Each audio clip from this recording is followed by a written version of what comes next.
में कुछ।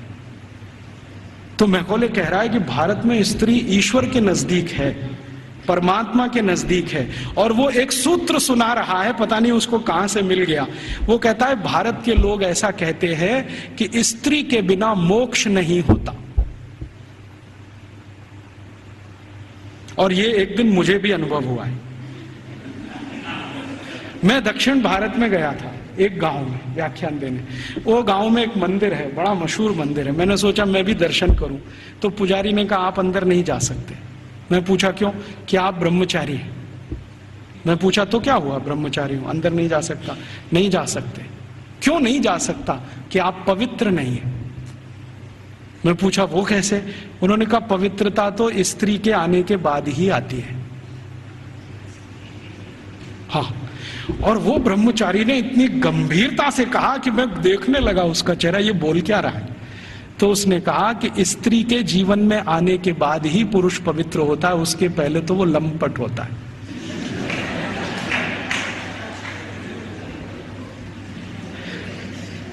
तो मंदिर में मुझे घुसने नहीं दिया उसने। और वो कहता आप तो क्या, हजारों साल से यहां कोई भी व्यक्ति बिना पत्नी के मंदिर में गया नहीं है। तो मैंने कहा ठीक है, फिर कभी हो तो सोचूंगा। तो मैं वापस चला आया। ये बात को मैकॉले बोल रहा है वहां, कि भारतवासी बोलते हैं कि मोक्ष स्त्री के साथ ही होता है। और हमारे सभी ऋषि मुनि गृहस्थ थे, सदगृहस्थ थे, ब्रह्मचारी नहीं थे। मैंने जितने ऋषि मुनियों को आज तक पढ़ा है, सबको तो नहीं पढ़ा, लेकिन जितने को पढ़ा है सब गृहस्थ थे।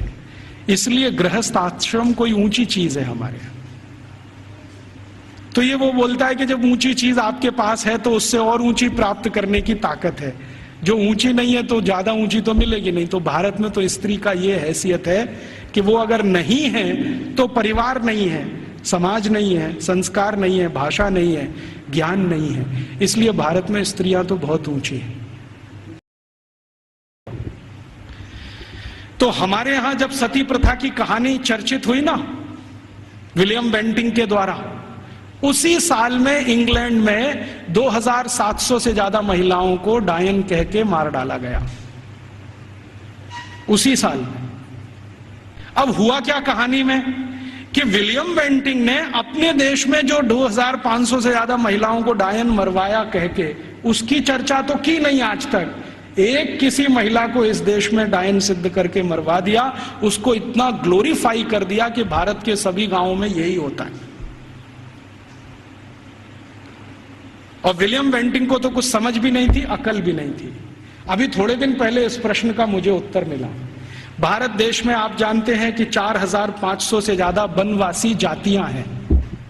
4556 हैं कुछ वनवासी जातियां। जैसे गोंड हैं, वो एक वनवासी जाति है।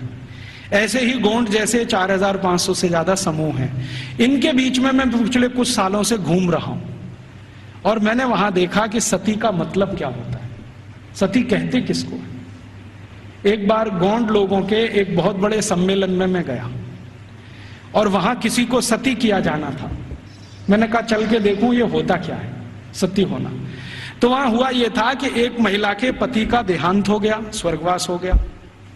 और पति का स्वर्गवास हो गया तो उसकी अंतिम यात्रा के लिए गांव के लोग जा रहे हैं।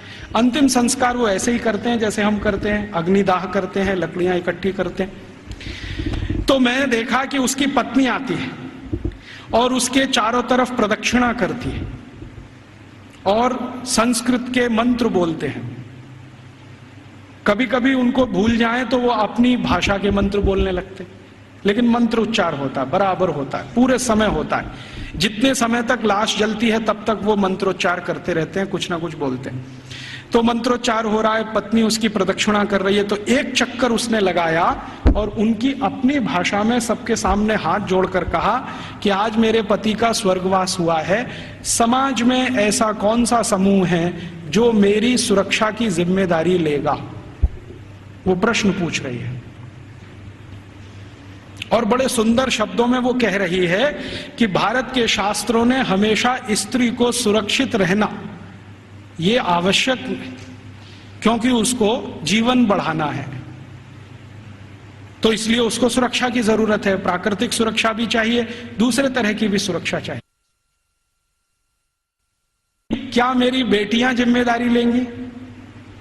बेटियों ने हां बोल दिया तो आ जाएगी, नहीं बोला तो फिर चौथा चक्कर लगाएगी। फिर वो पूछेगी कि क्या समाज के प्रतिष्ठित लोग, जिनको हम क्या कहें, महाजन लोग मेरी जिम्मेदारी लेंगे?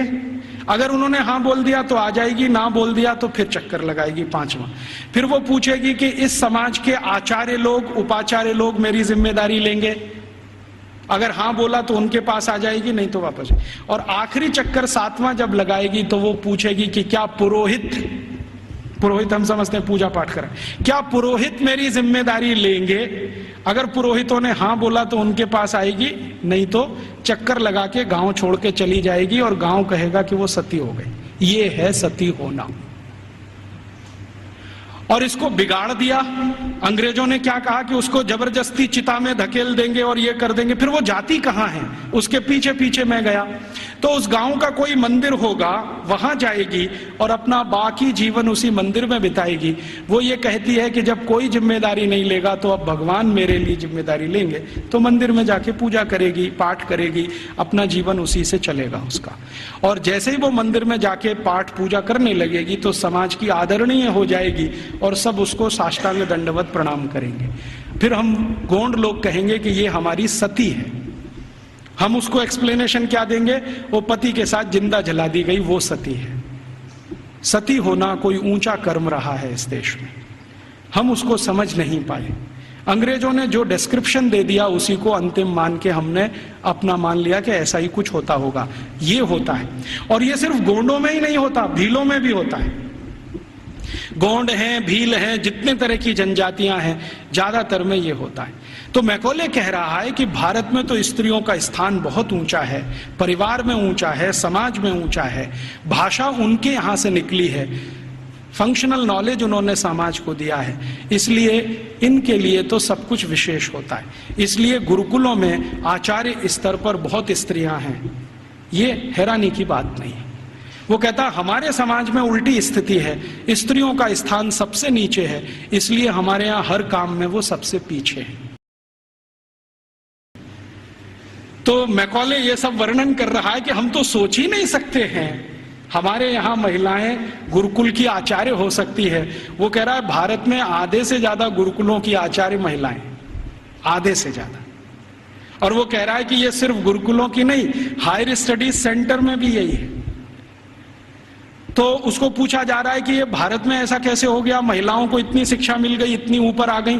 तो वो कहते हैं भारत वाले बिल्कुल विचित्र हैं, ये कुछ और मानते हैं। हम मानते हैं कि स्त्री में आत्मा नहीं होती, भारत वाले कहते हैं कि स्त्री परमात्मा के सबसे नजदीक होती है, क्योंकि उसमें पुरुष से कुछ गुण ज्यादा होते हैं। हमारे सभी शास्त्रों में आप ये देख सकते हैं, चाहे ऋग्वेद में देखना हो तो देख लीजिए। ऋग्वेद के कई सूत्र ऐसे हैं जो ये बताते हैं कि स्त्री पुरुष से ऊंची है, क्योंकि उसमें ईश्वरीय गुण हैं। हमारी साइंस तो बहुत पहले कह चुकी है कि स्त्री ईश्वर के सबसे नजदीक है। हमारे कई शास्त्रों में ऐसे सूत्र हैं जो ये कहते हैं कि जब समाज को ये पता न चले कि क्या करना क्या नहीं करना, तो स्त्रियों से पूछो, वो बताएंगी कि क्या करना। क्यों? क्योंकि उनको फंक्शनल नॉलेज सबसे ज्यादा होती है। फंक्शनल नॉलेज हम समझते हैं, जो क्रियात्मक ज्ञान है, जिससे कुछ हो जाता है, ऐसा ज्ञान उनको सबसे ज्यादा है। और फालतू ज्ञान पुरुषों को बहुत होता है। और उसका तमाशा देखना हो तो भारत की संसद को देख लो।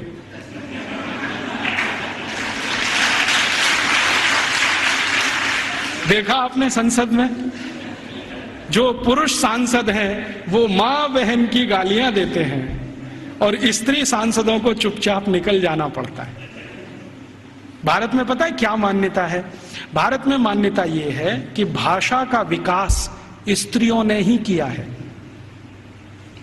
भाषा का विकास स्त्रियों ने ही किया है, पुरुष की ताकत नहीं है भाषा का विकास करने।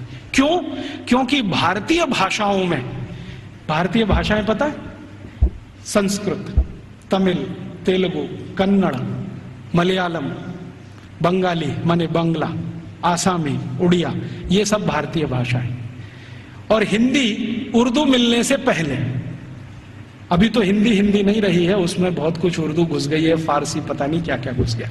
तो हिंदी उर्दू मिलने से पहले और बाकी सब भारतीय भाषाएं। आपको मालूम है इनमें गालियां नहीं है, एक भी गाली नहीं है।